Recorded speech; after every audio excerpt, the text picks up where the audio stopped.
నమస్కారం city news కి స్వాగతం. పట్టణ 23వ వార్డులో మున్సిపల్ చైర్పర్సన్ తాడిబోయిన రాధిక పర్యటించారు. చంద్రబాబు నాయుడు కాలనీలోని కళ్ళుకొట్టు దగ్గర వైకుంఠపురం రైల్వే ట్రాక్ వరకు మెయిన్ డ్రైన్ కాలువలోని తూటాకు మరియు పూడికలు తీయించి పనులను పరిశీలించి పలు సూచనలు అందజేశారు.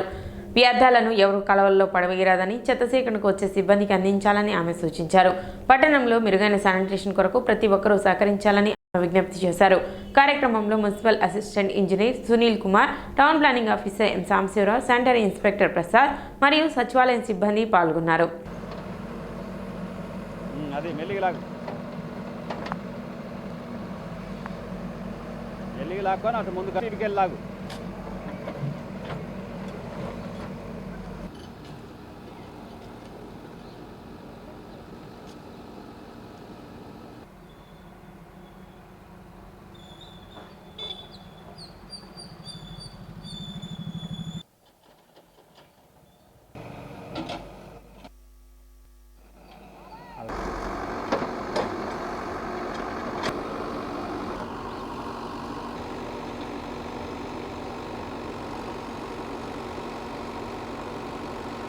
శానిటేషన్లో భాగంగా ఈ పంటకాలువ తీయటానికి 23వ వార్డులో రావటం జరిగింది.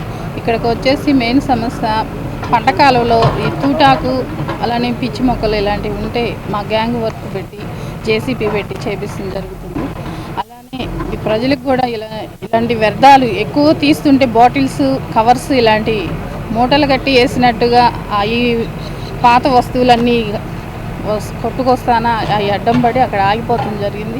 దయచేసి ప్రజలందరూ చెప్పేది ఏంటంటే ఎలాంటి వ్యర్థాలు అనేది బయట కాలువల్లో ఇలాంటివి వేయకుండా మా మున్సిపల్ సిబ్బంది వాళ్ళకి అందించాలని కోరుకుంటున్నాను.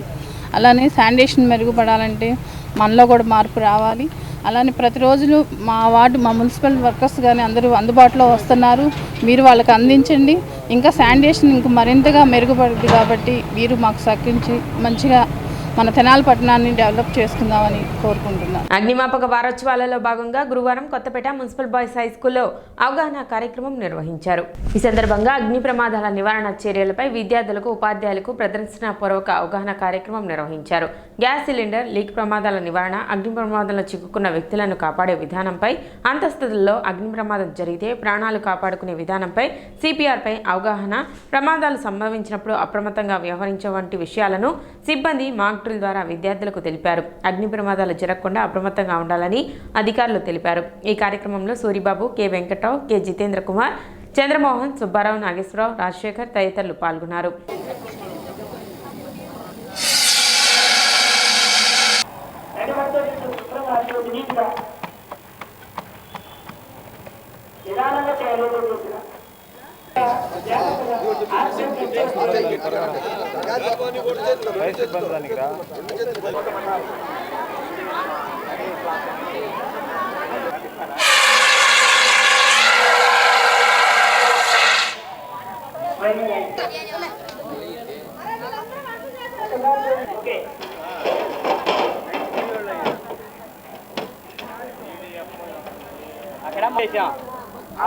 గాలి ఎక్కువ మంట ఎక్కువ అవుతుంట, అందుకని గాలి బాగా అక్కడ మన ఆక్సిజన్ అనేది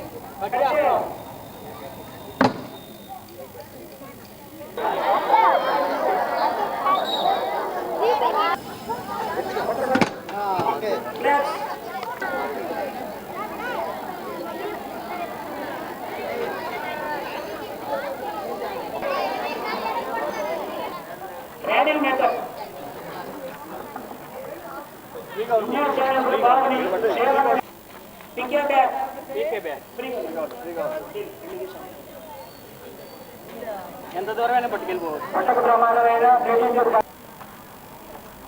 మన హ్యాండ్స్ ఏంటంటే తన హ్యాండ్స్ కింద పట్టుకొని ఈ విధంగా నించో పెట్టుకొని మనకి మనం సపోర్ట్ చేసుకుంటా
ఇండియా లెవెల్ ఏప్రిల్ 14, 1944 బాంబేలోని డక్ యార్డ్లో షిప్ యార్డ్లో అగ్ని ప్రమాదం జరిగినందున అక్కడ మా సిబ్బంది 66 మంది చనిపోయారు, 365 మంది క్షతగాతులై వేలాది మంది ఇంజూరీస్ అయ్యారు.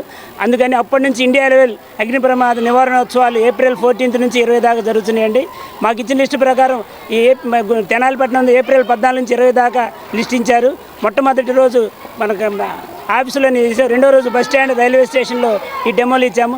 మూడో రోజు ఈ మున్సిపల్ హై స్కూల్లో వాటరింగ్ కానీ, గ్యాస్ మీద అవగాహన, సిపిఆర్ చేయటం, ఆయిల్ ఫైర్స్ అయినప్పుడు ఈ డెమోలని చూపించి తెలియపరిచాం సార్. అగ్నిమాపక వారోత్సవాల సందర్భంగా బాయ్స్ హై స్కూల్లో డెమో చెప్పడం అయింది. పిల్లలకి, మాస్టర్ గారికి అందరూ హాజరవ్వటం అనేది. ఇళ్లలో జరిగే అగ్ని ప్రమాదాలై gas leak, oil fires, current fire, వీటన్నింటి మీద CO2, DCP, ఫోము, తర్వాత CPR గుండె సంబంధించినవి అవన్నీ పిల్లలకి, మాస్టర్ గారికి చెప్పడం అనేది. భూస్వామ్య వ్యవస్థ విముక్తి, పీడితుల హక్కుల సాధన ఇతివృత్తంగా మలచి రాసిన ముట్టడి నాటకం పుస్తకం అందరూ చదవాల్సిన గ్రంథమని వక్తలు పేర్కొన్నారు. తెలుగు నాటక రంగస్థల దినోత్సవం సందర్భంగా స్థానిక VGK భవనంలో నిర్వహించిన కందుకూరి వీరేశలింగం అవార్డు గ్రహీత రచయిత P. ప్రకాష్ రచించిన ముట్టడి నాటకం పుస్తక ఆవిష్కరణలో వారు పాల్గొన్నారు.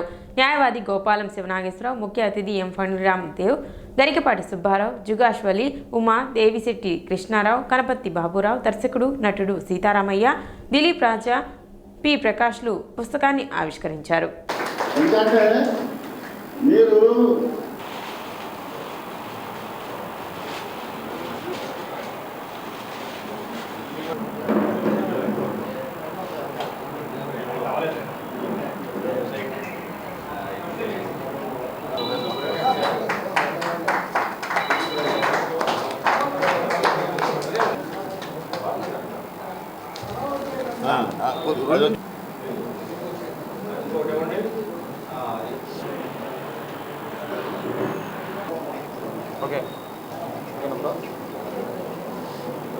ప్రకాష్ గారు 86లో రచించి వేల ప్రదర్శనలు ఇచ్చినటువంటి ముట్టడి నాటకాన్ని పుస్తక రూపంగా ప్రింట్ చేయడం జరిగింది. ఈ నాటకం 3 దశాబ్దాల పాటు ఒక ప్రభంజనాన్ని సృష్టించి ప్రకాశ్రావు గారి ఇంటి పేరుని ముట్టడి ప్రకాశ్రావు గారుగా మార్చింది. ఈరోజు ఈ పుస్తకం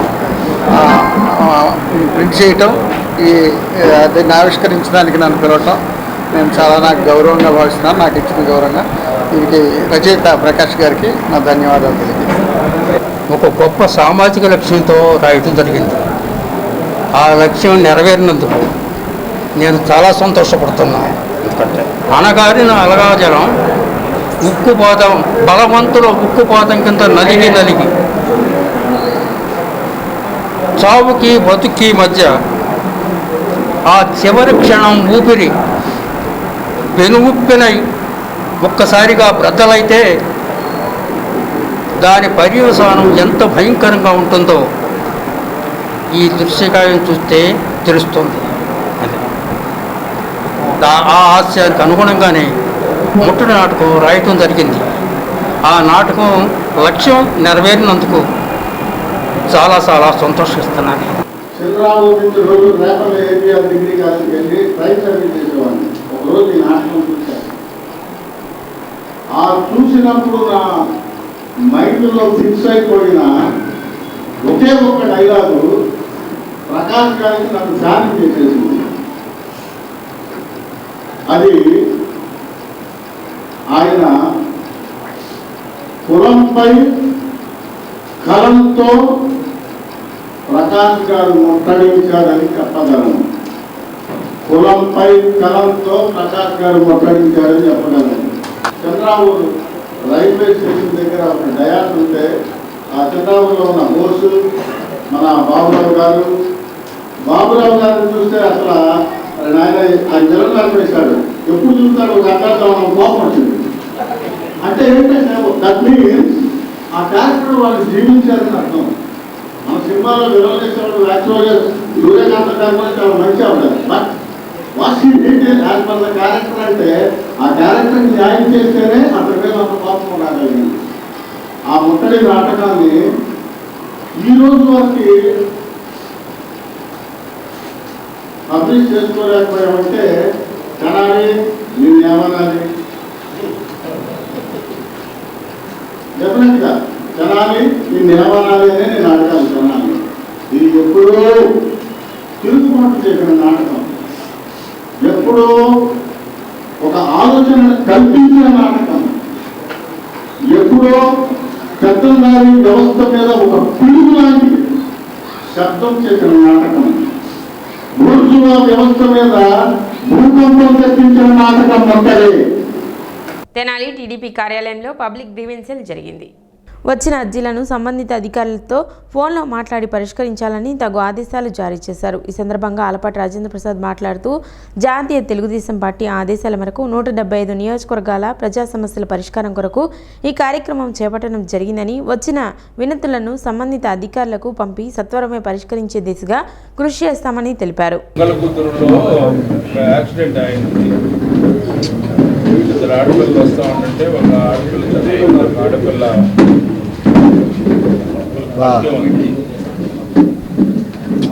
అది ఎఫ్ఐఆర్గా కూడా దీని అవుట్కమ్ ఏంటనేది ఇంతవరకు ఏం లేదు. మా గ్రీవియన్స్ దీని నుంచి సెంట్రల్ ఆఫీస్ నుంచి మాకు ప్రతి నియోజకవర్గంలో గ్రీవియన్స్ ప్రతి బుధవారం జరిపి what is the impact of this case అనేది ఐడెంటిఫై చేయడం మేము పంపించామా మీ దగ్గరికి, మీరు చేయగలరా? మొన్న కనుక దారి మామూలుగానే ఉండేది. ఒక 2 సంవత్సరాల క్రితం దారి లేకుండా గోడ కట్టేసారు సార్. ఎవరు పెట్టారు? మరో గోపాలకృష్ణ గారు, ఇంకోటి ఎండార్స్ చేసి పంపిస్తున్నాను. ఇది మా గ్రీవెన్స్ నుంచి ఎడ్లలింగ కాలనీ దగ్గర ఒక గృహం కట్టుకున్నాడు అతను. అయితే దానికి ముందల సర్కార్ రోడ్డు ఉంది అని చెప్తున్నారు. ఆ ఇంటికి రాకపోకలు సాగించుకునేందుకు అంత మొదలు వీలు కల్పించారు. అయితే ఈ రాజారావు, కొచ్చెల రవికుమార్ అనే ఇద్దరు డొంకను ఆక్రమించి గోడ కట్టారన్నమాట. ఎందుకు గోడ కట్టారు? అది సర్కార్ డొంక అయితే ఆ గోడ ఎందుకు తొలగించట్లేదు అనేది వాడు అంతమంది రిప్రజెంటేషన్ పెట్టినట్టున్నాడు. అతని పేరు ఖాన్ గారు. నేను మీకు ఎండార్స్ చేసి పంపిస్తున్నాను. దీని మీద మాకేంటంటే ఎవ్రీ వెన్స్డే గ్రీవెన్స్ జరిపి కన్సర్న్డ్ పీపుల్కి పంపించమన్నారు. రిటర్న్గా దాన్ని అక్నాలెడ్జ్ చేసి దానికి పరిష్కారం ఏంటని చెప్పాలి. ఓకే, రాసి కట్టుకున్నాను. ఇప్పుడు ఎవరికి కావాలి? బీసీ కార్పొరేషన్ లోను. ఆయనకి పెన్షన్ వస్తుందా? ఇద్దరికి వస్తుంది కదా. ఎంత వస్తుంది ఇద్దరికి?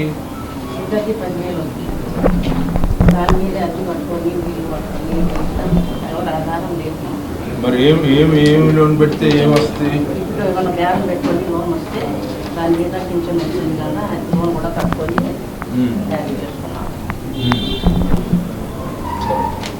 ఇది మనోహర్ గారు డ్రైవర్. ఇప్పుడు అది ఇప్పుడు మామూలుగా కార్పొరేషన్ లోన్ అంతా పెట్టుకోవాలంటే ఎంపీ లిస్ట్లో పేరు వెళ్ళిపోతుంది సార్. మనకి దేనికి ఎలిజిబిలిటీ లేకుండా అదే మనం బ్యాంక్ వాళ్ళకి ఒక కవరింగ్ లెటర్ రాయమని, not to insist beneficiary till hand out the date ఇవ్వకుండా ఉంటుంది. అందులో మా స్లిప్ ఉంది కదా, సదరన్ సర్టిఫికేట్ అవును మీకు అప్పుడు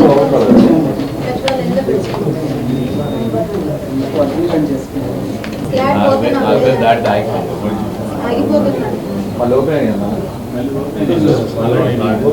హాస్పిటల్స్కి టైం పట్టండి.